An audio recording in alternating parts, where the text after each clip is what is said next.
नमस्कार, मी प्रांजली, एक professional psychological counsellor, त्याचप्रमाणे लाईफ कोच. आज आपण बोलणार आहोत की स्त्रीमध्ये काय आहे. स्त्रियांमध्ये काही क्षमता आहे? स्त्री वेगळी आहे? याच प्रश्नाचं उत्तर आपण छोट्याशा व्हिडिओमधून बघणार आहोत.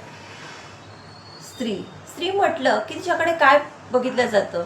नाजूक, साजूक आणि कमकुवत. हो, ऐकायला तुम्हाला वाईट वाटत असेल, परंतु समाज आजही स्त्रीला एक नाजूक फूल म्हणजेच कमकुवत समजतो. कारण आपण दैनंदिन विचार केला, थोडी परिस्थिती आपण जरी बदलली आहे असं म्हटलं तरी ती बदलली आहे खरंच हे प्रश्नचिन्ह निर्माण होतं. कारण ज्या स्त्रिया ज्यांनी आंतरराष्ट्रीय पातळीवर, इंटरनॅशनल लेव्हलवर आपला ठसा उमटवला, miss world, miss universe, miss India, पण त्यांच्यावरही अत्याचार म्हणजे नुसते शारीरिक अत्याचारच असतात असं नाही, तर मानसिक अत्याचार हेही अत्याचारच आहे. मानसिक छळ हाही अत्याचारच आहे. मग या अत्याचाराला पुरुष जबाबदार आहे की स्त्री जबाबदार आहे की समाज जबाबदार आहे? या प्रश्नांवर आपल्याला डिबेट करायचं नाही.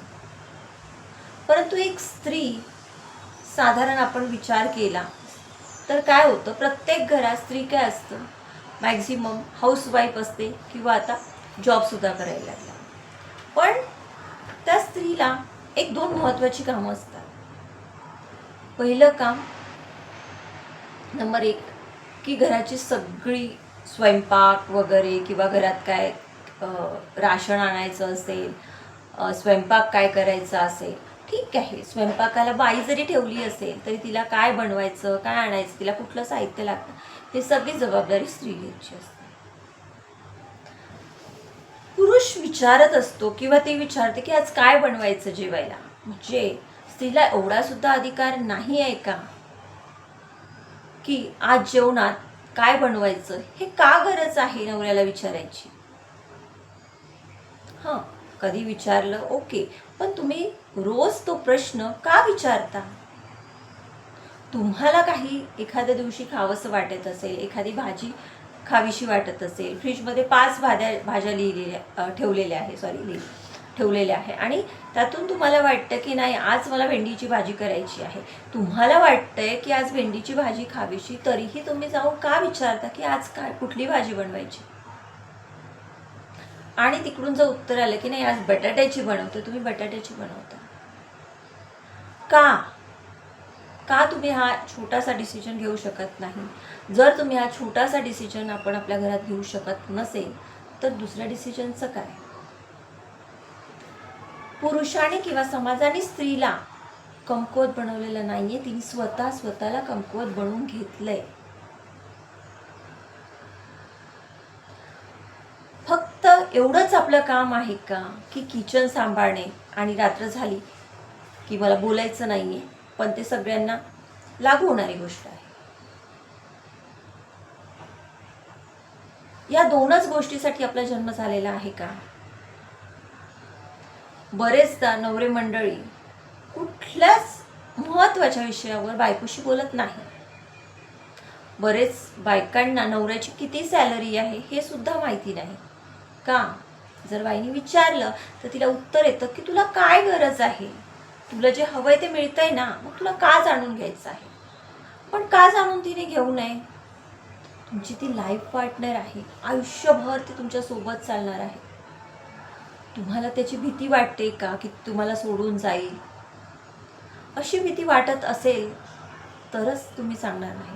पण जर तुम्ही डिस्कस केलं की हां आपला आहे, संसार हा दोघांचा आहे, तेव्हा ती घर सांभाळते, तर तिला सुद्धा अधिकार आहे की आपल्या नवऱ्याचा किती सॅलरी आहे हे जाणून घेण्याची.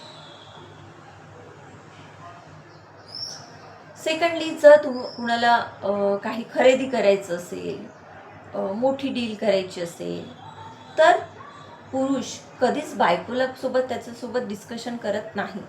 तर तो त्याच्या आईसोबत करणार, त्याच्या मोठ्या भावासोबत करणार, फ्रेंड्ससोबत करणार, परंतु तो ऐकोशी नाही करत. का नाही? ती तुमच्या घरातील घटक नाही आहे का? ती इतकी बिनडोक आहे का? का म्हणून पुरुष हलक्यात घेतात?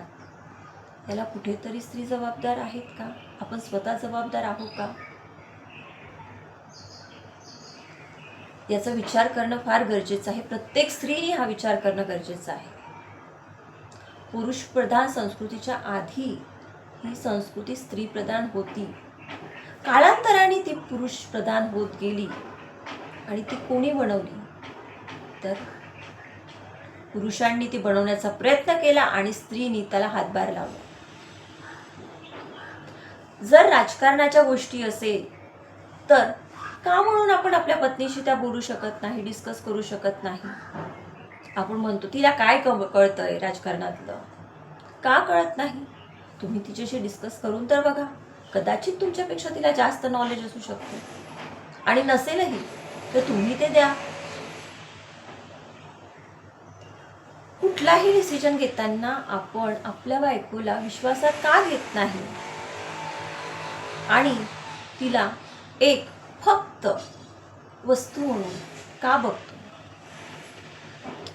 काही ठिकाणी हे होत नाही. काही ठिकाणी खूप चांगलं आहे की दोघंही म्युच्युअली डिसिजन घेतात. कुठलीही गोष्ट ठरवायची असेल तर मिळून मिसळून डिस्कस करून घेतात, लुपाछुपी करत नाही. पण बऱ्याचशा ठिकाणी असं होतं की नाही, लपाछपी घेऊन गोष्टी केल्या जातात. एक गोष्ट नेहमी लक्षात ठेवा, जसं म्हणतात की एका पुरुषाच्या मागे स्त्रीचं खूप महत्त्व असतं, तिची खूप पाठबळ मिळालेलं असतं, तोच पुरुष यशस्वी होतो. मग तुम्हाला यशस्वी व्हायचं असेल तर तुम्हाला तुमच्या बायकोला सुद्धा खंबीर करणं गरजेचं आहे. तुम्ही एखादा बिझनेस करत असाल आणि तुम्ही बायकोला काहीच त्याबद्दल सांगितलं नसेल, काहीच आयडिया नाही असेल की हा बिझनेस कसा होतो, काय प्रॉफिट असतं, काय लॉस असतं, ती कशी तुम्हाला साथ देणार? पण जर तुम्ही तिला सांगितलं तर तिचाही तुम्हाला हातभारच लागेल. ती कुठे निघून जाणारी नाहीये, आणि जी निघून जाणारी असते ती तुम्ही काही वागले तरी ती निघूनच जाईल. तेव्हा एका स्त्रीला महत्त्व देणं हे फार गरजेचं आहे. आणि त्याही समोर जाऊन मी म्हणते की पहिले स्त्रीने स्वतःला महत्त्व देणं गरजेचं आहे. नाही, मला काय करायचं आहे, मी घरी आहे, ते खूप माझ्या नवऱ्याचं ना खूप सॅलरी आहे, असू देत ना. तुला काही बाहेर जाऊन तुम्ही अर्निंग करा असं नाही, पण तुम्ही अपडेट राहा, नॉलेज ठेवा. अपडेट राहणं खूप महत्त्वाचं आहे. वेळ सांगून येत नाही. कदाचित तुम्हाला तुमच्या नवऱ्याचा बिझनेस तुम्हाला सांभाळावा लागेल, तर त्यातून तुम्हाला नॉलेज येणं गरजेचं आहे. कसा बिझनेस चालतो, काय चालतो, या गोष्टी जाणून घेणं गरजेचं आहे. स्त्री म्हणजे फक्त एक बाहुली नाही, समाजाने तिला बाहुली बनवलंय. आणि स्त्रीने सुद्धा त्यात मी कशी सुंदर नाजूक आहे सांगण्याचा प्रयत्न केला आहे. स्त्रियांना नटण्यात हटण्यातच महत्त्व वाटतं, परंतु तुम्ही एक गोष्ट स्वतःच्या माइंडला विचारा, इमॅजिन करा, एक स्त्री आहे, खूप सुंदर आहे, नाकं डोळे निटस आहे, गोरी पाण आहे, लांब सडक केस आहे, कमळासारखे डोळे आहेत, तुझी आपल्या सौंदर्याची व्याख्या आहे, आणि ती खूप छान तयार झालेली आहे. आणि दुसरीकडे एक अशी स्त्री आहे की दिसायला एवढी व्यवस्थित नाही आहे, कलर तिचा डस्की आहे, म्हणजे सावळा आहे, काळा आहे, परंतु ती एका उच्च पदावर काम करते, तिचं एज्युकेशन चांगलं आहे, ती स्वतःचे डिसिजन स्वतः घेते, तिच्या भरोशावर एक जिल्हा चालतो, एक तालुका चालतो, अशी ती IAS ऑफिसर आहे किंवा इतर कुठल्याही हुद्द्यावर आहे. परंतु दिसायला ती चांगली नाही आहे, तिच्यात नाजूकपणा सुद्धा फार कमी आहे, बोलण्यात एक ठामपणा आहे. तुम्ही कुणाकडे अट्रॅक्ट व्हाल? सुंदर सुकुमार स्त्रीकडे, की जी दिसायला नाही आहे पण एक कॉन्फिडन्स तिच्यात आहे, तिच्याकडे. हा प्रश्न फक्त पुरुषांसाठी नाही आहे, हा प्रश्न स्त्रियांसाठी पण आहे. कारण आपण स्त्रियासुद्धा अशा स्त्रियांकडे जास्त अट्रॅक्ट होतो. मग का म्हणून आपण स्वतःला तसं बनवण्याचा प्रयत्न करत नाही? नक्कीच खूप सारे प्रॉब्लेम्स असतात, पण त्यातूनही आपल्याला काढून करावं लागेल. मूल सांभाळण्याची जबाबदारी आईचीच आहे हे आपल्याकडे आहे, पण ती कधी कधी वडिलांनीची आहे. तर हे जाणून घेणं, स्वतःच्या क्षमता जाणून घेणं हे खूप गरजेचं आहे. स्त्री दुबळी नाही आहे, तिला दुबळी बनवण्याचा प्रयत्न केला जातो. तर तुम्हाला जर दुबळं बनायचं नसेल तर तुमच्या क्षमतांना ओळखा, अपडेट व्हा. हे बघा, अपडेट होणं म्हणजे काही तुम्हाला तुमचं सगळं संसार वगैरे सोडायचं नाही. कारण तुम्ही पुढे जाऊन बघाल तर मुलांना सुद्धा, तुमच्या मुलांसाठी तुम्ही आज दिवस रात्र घालता. मीही घालते, मीही माझ्या मुलांसाठी घालते वेळ, की नको त्याला काय हवं नको ते होतं.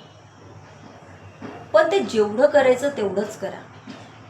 त्याची जास्त, बेटा ज्यूस घेतो का, बेटा तू खाल्लंय का, चल मी चाल, नका करू. त्याला भूक लागली तो खाईल.